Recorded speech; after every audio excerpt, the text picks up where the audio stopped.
tema, en este caso el tercero, es situación actual e instalación y aplicaciones de una o más estaciones GPS permanentes de la provincia de Buenos Aires. Como les decía, va a estar a cargo del licenciado Luciano Mendoza, es licenciado en astronomía, ha colaborado en los trabajos de investigación del Grupo de Geodesia Satelital de la Facultad de Ciencias Astronómicas y Geofísicas en los últimos 4 años.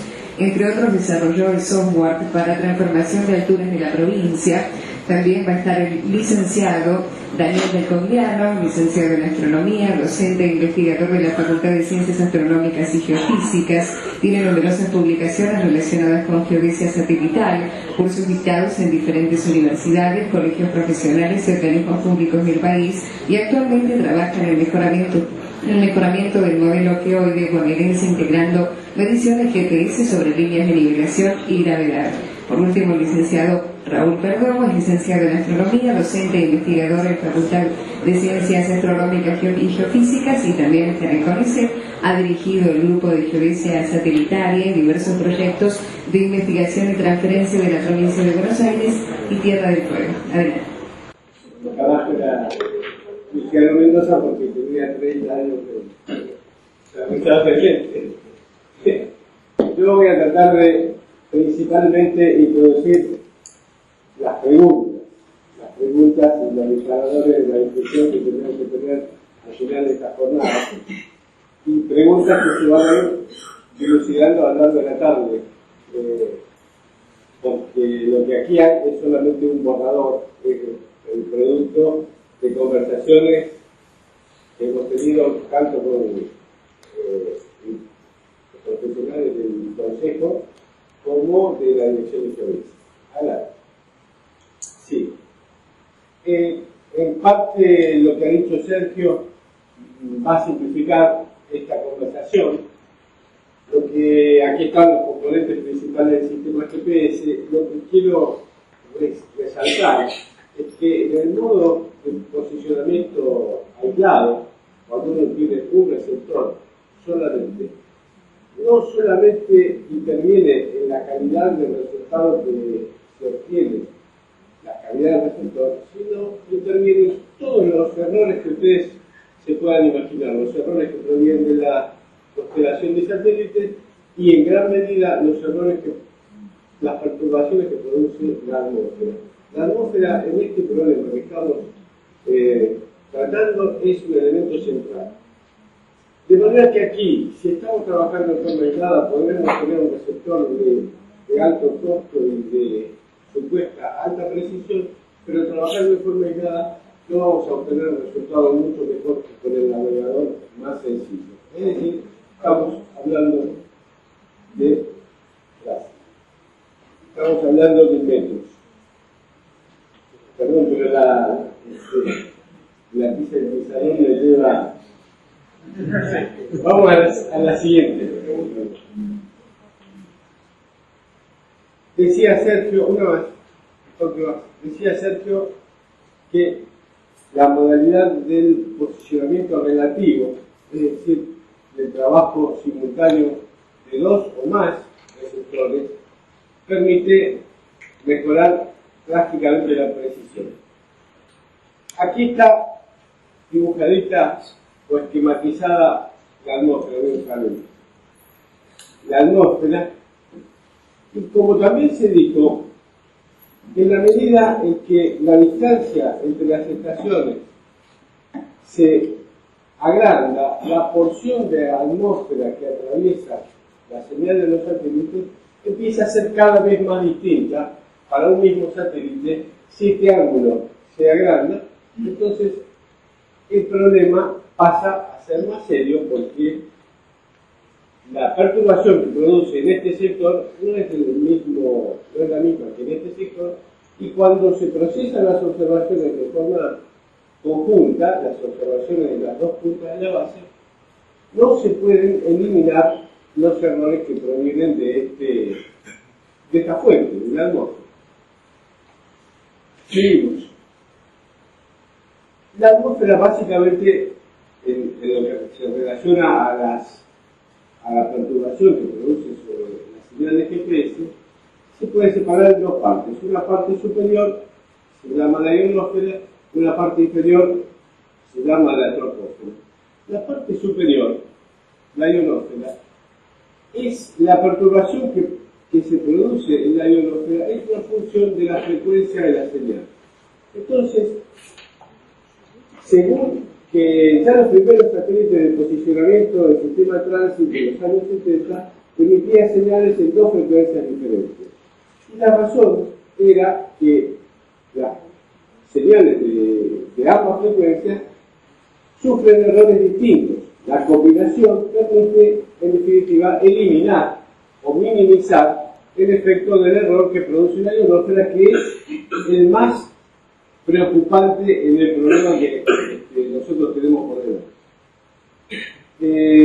GPS también tiene señales que se emiten en dos frecuencias, y entonces todos sabemos que hay receptores de dos frecuencias que cuestan un montón de plata, y hay receptores genésicos de una sola frecuencia que son muy razonables para la mayoría de los trabajos profesionales. ¿Cuál es el problema? El problema está aquí abajo. Las claves de la precisión en el posicionamiento diferencial GPS son distancia y tiempo. Distancia entre las estaciones, tiempo de estacionamiento de las estaciones. Seguramente la imagen que mostraba Sergio en cuanto a los errores era el estacionamiento muy prolongado en tiempo. ¿Cuánto? 6 horas. O sea que la figurita en la que Sergio mostraba los errores que se obtenían para bases de distintas longitudes era el estacionamiento de 6 horas. Son muchas horas de tiempo, a lo mejor, para el trabajo profesional. De manera que, ¿cuál es la clave? ¿Cuál es la pregunta que nosotros tenemos que poder resolver para dar al profesional, desde el punto de vista técnico, desde el punto de vista científico, de los organismos? ¿Cuáles son las dos cuestiones que tenemos que resolver? Aumentar la distancia y disminuir el tiempo. Es decir, que el profesional pueda trabajar a más distancia, en menor tiempo, sin alterar la precisión, lógicamente. Ese es el problema. Bueno, entonces acá empezamos con las protopropuestas. Protopropuestas que tendrán que ir dilucidándose a lo largo del día y terminar quizás a la tarde con alguna idea concreta. Lo cierto es que hoy por hoy tenemos dos estaciones cuya área de influencia es prácticamente, bueno, no es la misma, pero muy parecida, que son La Plata y Buenos Aires, una estación en Mar del Plata y una estación en Bahía Blanca. Esas son 3 estaciones permanentes que, como también van a ver a lo largo del día, están produciendo datos en forma permanente y suben sus datos al servidor del IGM y, como recién mostraba Sergio, se pueden tomar esos datos desde allí. ¿Cuál es el chiste? Bueno, decíamos antes que necesitábamos 2 equipos para trabajar de forma simultánea. Uno de esos equipos está trabajando siempre acá, uno de esos equipos está trabajando siempre acá, uno o 2, digamos, están en esta zona. El problema es qué hacemos con el resto de la provincia de Buenos Aires. Un primer dibujo nos llevaría a pensar que si pudiéramos lograr una precisión homogénea y razonable en un entorno del orden de los 150 kilómetros de cada estación permanente, serían necesarias 2 estaciones, una ubicada por aquí y una ubicada por aquí, y ustedes ven que aproximadamente con círculos de 150 kilómetros alrededor de cada una de las estaciones permanentes cubriríamos muy razonablemente toda la provincia de Buenos Aires. ¿Qué sentido tienen estos círculos? Es algo que tenemos que resolver. ¿Qué precisión puede obtener un profesional trabajando con un equipo de una sola frecuencia en este círculo y tomando datos de esta estación? Es la pregunta clave. Pasamos a la siguiente. Por supuesto, esto también podría resolverse por una sola estación. Si pusiéramos una estación en la zona de Bolívar y aumentamos un poquito el tamaño de los círculos, le pedimos a la gente que va a hacer algún desarrollo que aumente la zona de referencia para cada estación, pero también hay que imaginarse que este es un sistema que puede tener fallas. Entonces ustedes hacen el trabajo pensando que la estación está trabajando, cuando el día siguiente se sube al servidor de VPN para bajar el dato, ese dato no está porque algo pasó, porque se cortó la luz y se apagaron las pilas, en fin. De manera que, naturalmente, también uno tiene que tratar de ir a un sistema que en alguna medida, en la medida de lo posible, tenga redundancia. Es decir, que un dibujito tan gracioso como el que estaba en la figura anterior permitiría que, aun cuando faltara cualquiera de las aplicaciones, las distancias en cualquier lugar de la provincia a la estación más próxima tampoco serían enormemente grandes. De manera que, como primera idea, lo más interesante sería disponer de dos estaciones, como estábamos antes. Una ubicada en una zona bien al centro de la provincia, como podría ser Azul, por ejemplo, y otra ubicada hacia el noroeste de la provincia. Ahora hacemos un caso. Bueno, esto también lo dijo Sergio, seguramente lo van a repetir a la tarde, y vamos de todas maneras a volver a insistir, porque seguramente a todos se nos va a ocurrir poner algún elemento adicional. Acá hay dos elementos centrales. Tiene que haber en una estación permanente un equipo de doble frecuencia y tiene que haber asegurada alimentación de 220, tiene que haber asegurado un sistema que cuando se corta la luz funcione bien. Y después tiene que estar algo que permita que estos datos que se generan en la estación vayan a parar a un servidor desde el cual todo el mundo los pueda bajar. La persona que vigila el sistema no necesariamente tiene que estar sentado al lado del equipo, lo va a poder controlar a través de Internet, porque si el equipo está funcionando de forma permanente y conectado de forma permanente, no hay que estar allí mirando.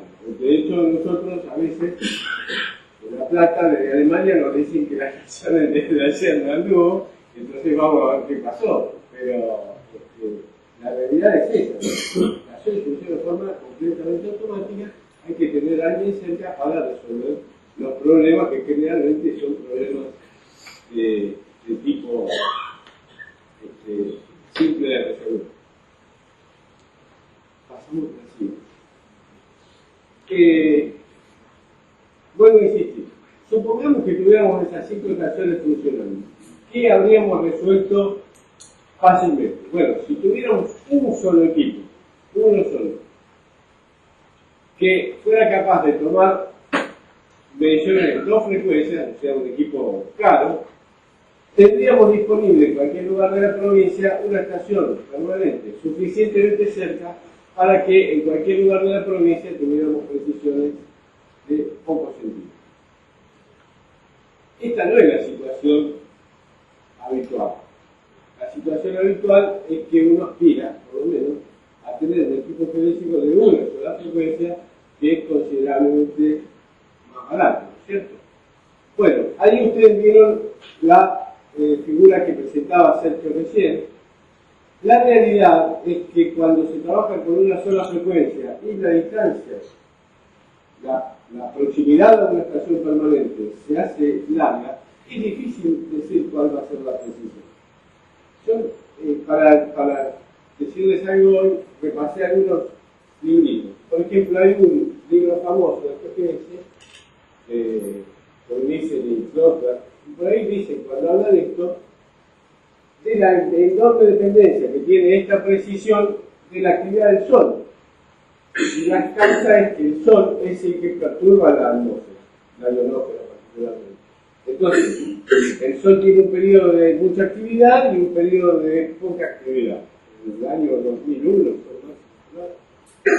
ahí había una actividad muy fuerte del Sol ionosfera fuertemente perturbada, estas precisiones seguramente, si estamos a 50 kilómetros, por ejemplo, de una estación permanente, estarían más cerca de 50 centímetros o un metro que de 20-30 centímetros. Si lo hacemos hoy, el año que viene, o qué sé yo, cuando estamos llegando al mínimo solar, seguramente vamos a andar bien en 20-30 centímetros y a lo mejor hasta 60, 70 o 80 kilómetros. Esa es la realidad que, si volvemos para atrás, volvemos a la figura, nos diría que estos círculos, planteados como círculos de 150 kilómetros para cubrir todas las provincias, son exagerados. Nosotros estaríamos realmente cubriendo con absoluta certeza un circulito que andaría en el orden de los 40, 50, 60 kilómetros. Con un receptor L1 para estar en las tolerancias de lo que estamos pensando todos, que es la vinculación de parcelas de la provincia de Buenos Aires, digamos del orden de los 30 centímetros. Entonces, ¿sirve o no sirve? Bueno, por eso yo digo, hay que hacer el esfuerzo de agregar algo a esto, a la estación permanente, agregarlo de manera que la misma precisión, esta precisión de unos pocos decímetros, sea alcanzable a nivel de 150 a 200 kilómetros. Volvemos a la 1. Entonces, este es la componente que hay que agregar a las dos estaciones, o una o las que en definitiva se pueda poner en provincia de Buenos Aires. Lo que hay que agregar es un modelo que, en base también a las observaciones de las estaciones permanentes, que como decíamos antes, en esas estaciones tiene que haber equipos de doble frecuencia que permitan saber al mismo tiempo cuál es el comportamiento de la atmósfera, de la ionosfera particularmente. Esa disponibilidad de observaciones en las estaciones permanentes permite, lo van a ver a la tarde, como dice acá, permite la construcción de correcciones a las observaciones de una sola frecuencia. Entonces, está la cuestión, la estación permanente por un lado, funcionando con todo ese sistema de funcionamiento que hay que asegurar, la contribución con esa estación permanente al conjunto de las estaciones permanentes, porque es a partir de esa conjunción de datos que se pueden lograr estos modelos, y estos modelos van a ser tanto más exactos también cuantas más estaciones haya en la zona de trabajo. Con lo que, si bien yo no sé lo que va a decir la gente que es experta de este tema a la tarde, me puedo adelantar con alguna conclusión, que seguramente ellos van a demostrar que se puede, con un conjunto de estaciones permanentes en provincia de Buenos Aires, como lo que veíamos, se pueden construir modelos tales que nos permitan trabajar con un equipo de una sola frecuencia en distancias como las que estamos haciendo. Entonces, insisto, por un lado están las estaciones permanentes, la contribución al sistema nacional, y por otro lado está la producción de productos especiales que son los que realmente van a permitir alargar la distancia, mantener la precisión y acortar el tiempo. Eso es todo.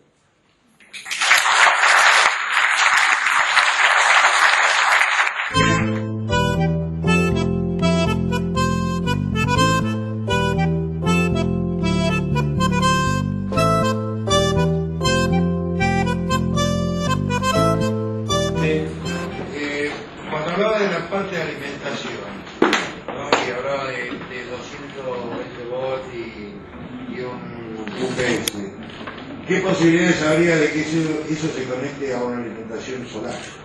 Solar, sí, por supuesto. Eso se hace, en general, la batería se puede cargar de forma permanente, el sistema de batería que tenga, con un panel solar, no hay ningún problema, se funciona muy bien. Por supuesto, el panel de la dimensión corresponde, etc. El consumo es bajo, seguramente lo que más consume es la computadora. Un transporte adicional en la estación de Rosario, inclusive parte de su cobertura en la parte de la provincia de Claro, claro, eso es cierto. Yo muestro después en la tarde. Está bien, está bien. A la tarde van a ver también que la parte más norte de la provincia de Buenos Aires de alguna manera está cubierta también por la estación permanente que hay en Rosario. Un marco de referencia. El marco de referencia, como decía Sí, está. Sergio, lógicamente que esto, en poco tiempo todo va a estar en el mismo marco de referencia. Bueno, muchas gracias.